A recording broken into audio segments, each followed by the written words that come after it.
In the late 30s and early 40s, there was no bigger musical act than Glenn Miller and his orchestra. The big band leader wrote and performed dozens of top 10 hits and sold millions of records.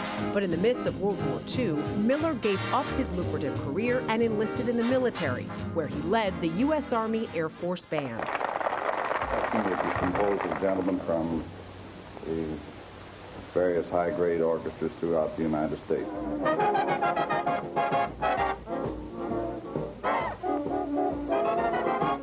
It was in his service to his country that Miller lost his life. Anxious to bring his band to troops on the European front, Miller took off from England on December 15, 1944, bound for Paris. His plane disappeared over the English Channel. Major Glenn Miller, director of the U.S. Air Force Band, is missing on a flight from England to Paris, it was announced today. And the fate of Glenn Miller's lost flight has been a mystery ever since.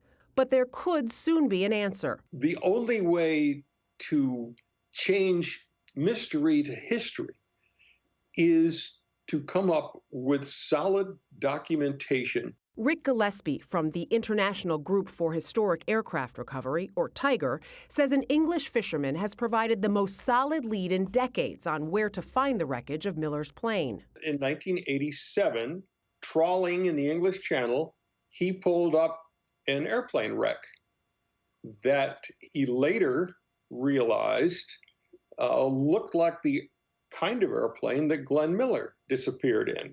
He called the Coast Guard, described it. They said, well, if it's a World War II airplane, it might be a war grave.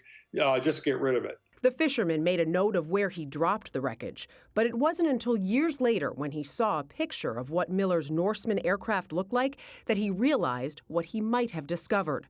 Gillespie, who has extensively researched Amelia Earhart's disappearance, says if the wreckage can be found, tracing it back to Miller should be an easy task, since it was the only aircraft with its body and engine type to go missing during the war. You find the steel tube fuselage, you find the engine, you found the Miller airplane.